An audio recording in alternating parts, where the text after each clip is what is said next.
Salutations friends, welcome back to my channel. Today I'm going to be reviewing Tiamo from Roja. This is a fragrance that has been on my must-buy list for some time. I purchased it a few weeks ago and I want to review it for you guys. So if you'd like to know what I think, then keep on. For transparency purposes, this was not sent to me to review. This was a purchase and this has been on my must-buy list for a while.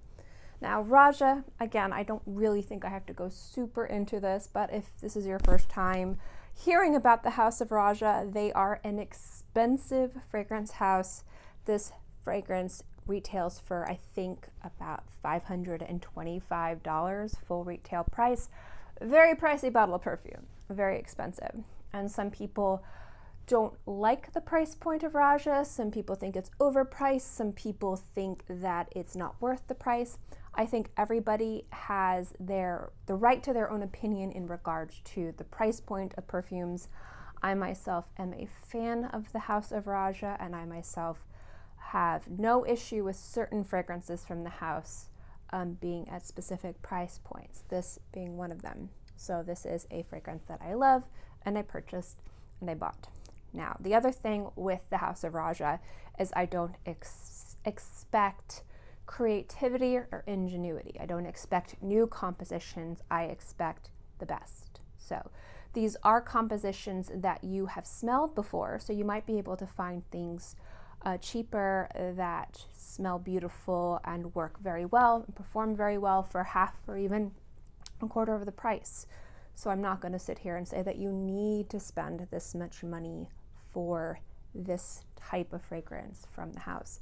However, when I do invest in a bottle of perfume from this house, I do expect something specifically well crafted, specifically well blended, specifically that has good performance and an elevated experience in regards to there's something about the composition that just smells special and luxurious and worth the added amount of money.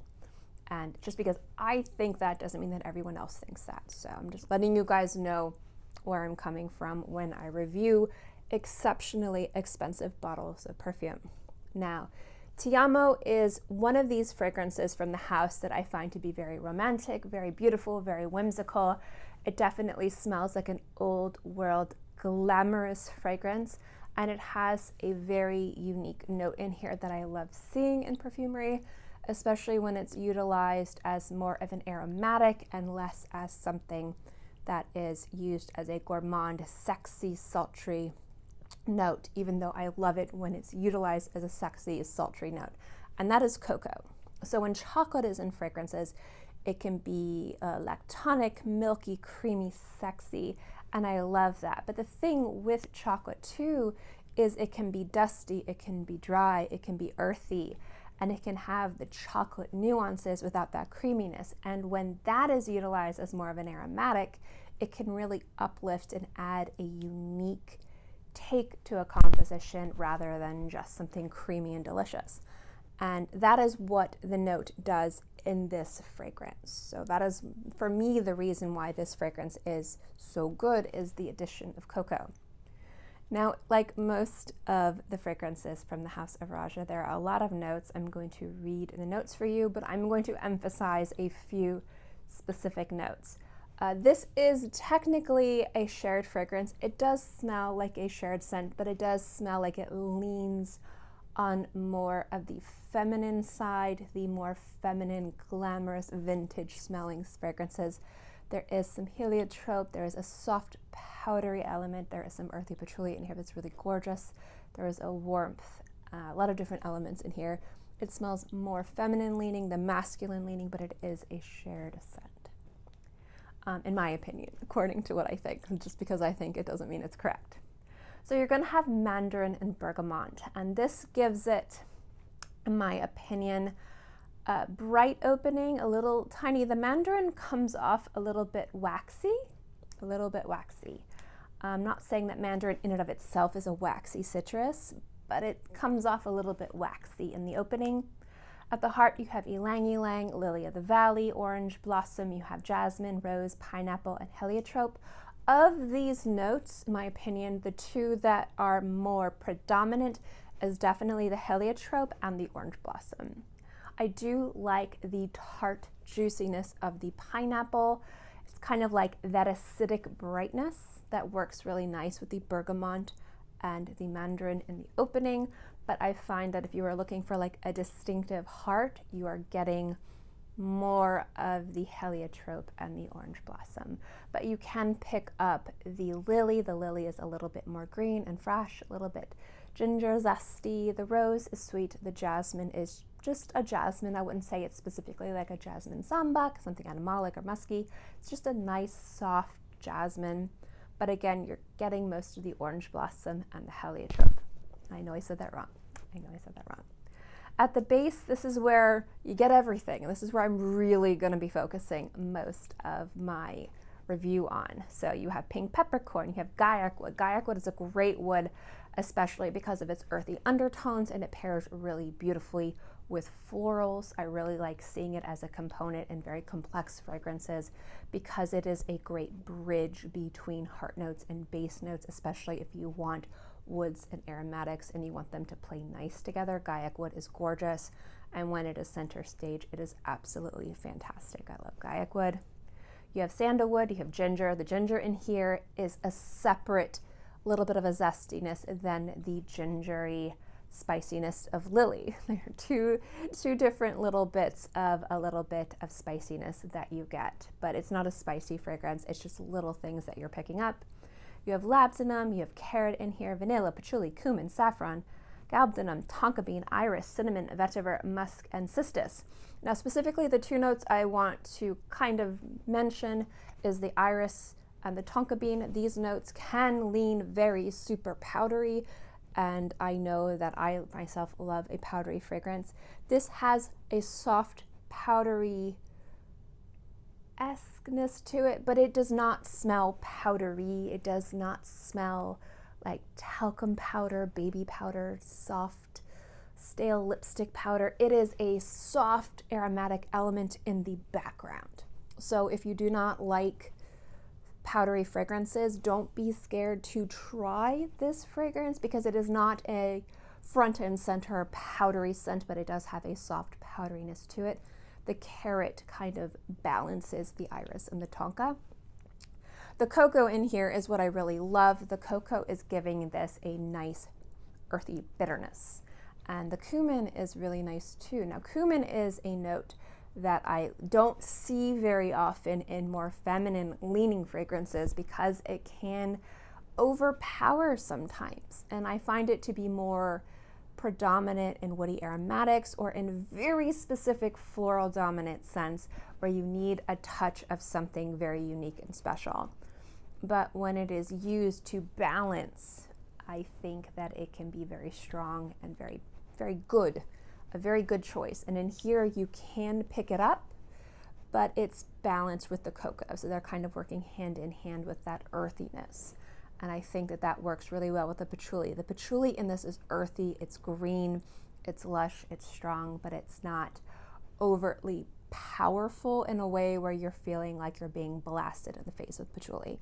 It all kind of comes together to give it a nice kind of vintage, timeless, earthy smelling scent like you would smell in more, I know this is a bad way to describe fragrances, I'm really bad at this, but when you smell those more classic compositions, those more old world compositions, those more vintage composition fragrances that have that patchouli base, that's kind of like what I'm talking about, that earthiness.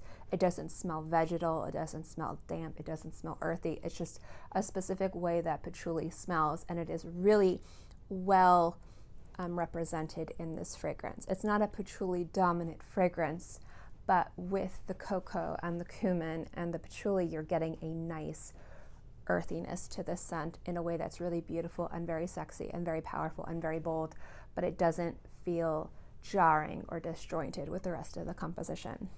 Now, mostly you're going to get wood with this fragrance paired with some beautiful soft aromatics and florals. So this is definitely a complex fragrance. It's beautiful. It has a strength on the skin. It has a sensuality on the skin.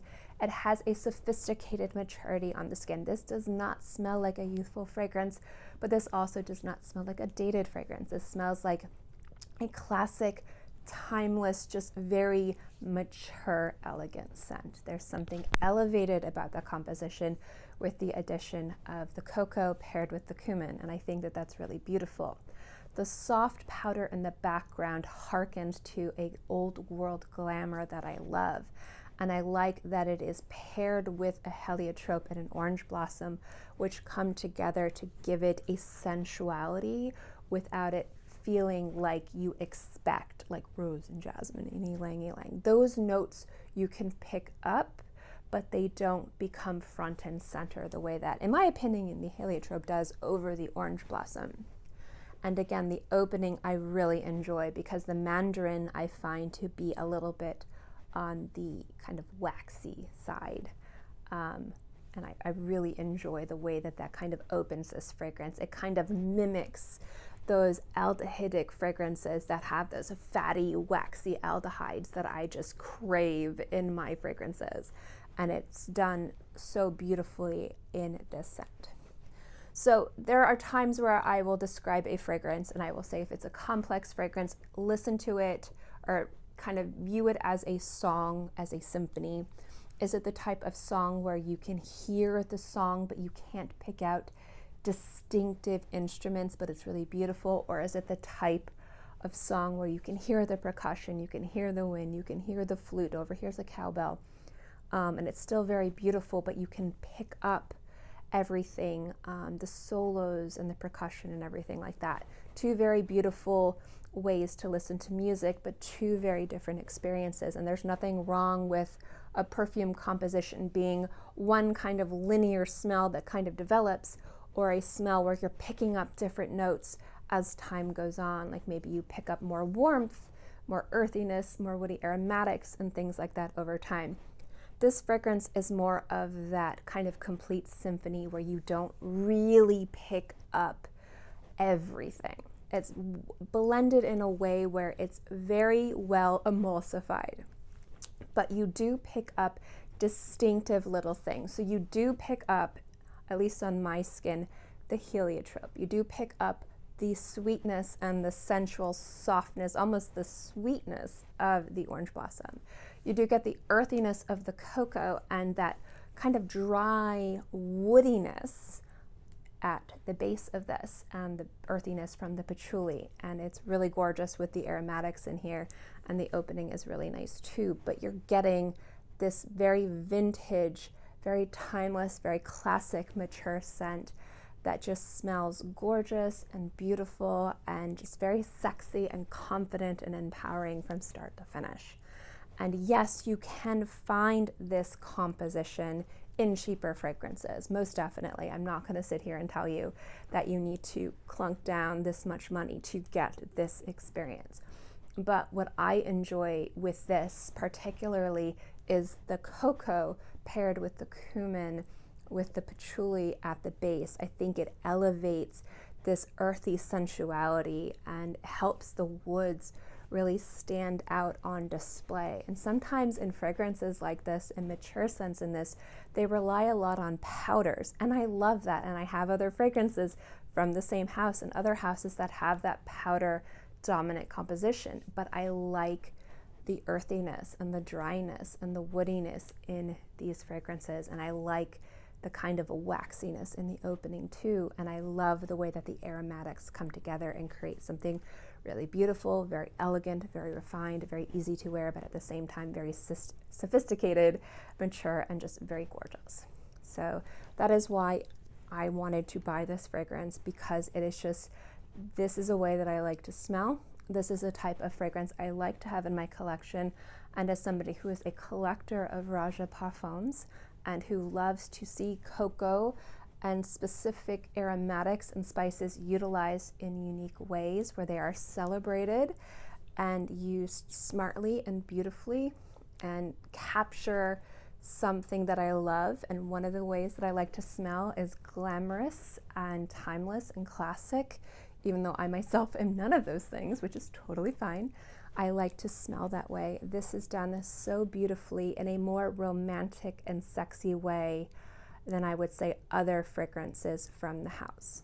So I would compare this to say Britannia or Enslaved from the house the same way, but this to me is a little bit more sexy and a little bit more powerful because of the more dominant patchouli, and the cumin and the cocoa kind of stand out more, and the woodiness is a little bit more front and center. That doesn't mean that it's a better fragrance, it's just a different experience. And since I do love Britannia, and since I do love Enslaved and I own those, this was another one that I needed to add, and I finally bought. Also, the longevity on my skin for this fragrance is ridiculous. I get 36 hours. I wore this scent. I have been doing a lot of exercising. I've been swimming in pools. I've been swimming in springs. I've been doing a lot of work outside. It's been super humid. I sprayed this fragrance. I took like 3 showers. I swam in a swimming pool and in a not a hot spring, but like a, like a local spring. And I was sweating because I was doing a lot of, outdoor yard work, and I still smelled this. It wasn't like it was super predominant, but I still smelled it on my skin. But just to kind of give you guys a more realistic longevity, I would say you can easily get 8 to 12 hours of wear time with this scent. The projection, the first, I'd say 4 to 6 hours, is more moderate, so social distancing, depending on if you spray more than twice, you will be able to smell, and then it becomes a little bit more softer and more intimate. So this does have excellent projection, excellent sillage, and excellent longevity. If that is important to you when you spend over $500 on a bottle of perfume, I can definitely say that this performs very, very well. But that is my review of Tiamo Parfum from Roja. Again, I purchased this bottle. This has been on my must-buy list. I love it. It's gorgeous. It's how I like to smell. I will link my other Roja reviews below, specifically Britannia, because I talk more about why I like the style of composition and why Britannia specifically was on my must-buy list. That was like double the price of this. And it will kind of explain to you why this was on my list too, about wanting to smell a specific way and the way that this house captures that sensuality, sophistication, and maturity in a beautiful way that I really appreciate. So that is my review of Tiamo. I hope you guys enjoyed this review. As always, I'd love to know what you guys think. Positive or negative, let me know in the comment section below.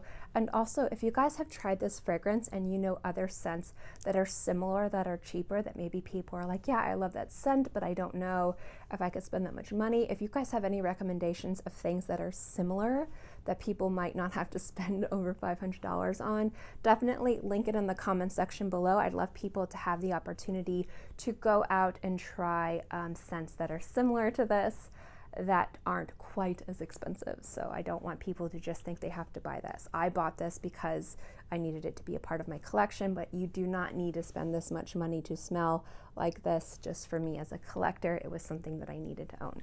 So thank you guys so much for watching this video. I hope you enjoyed it, and I will see you next time.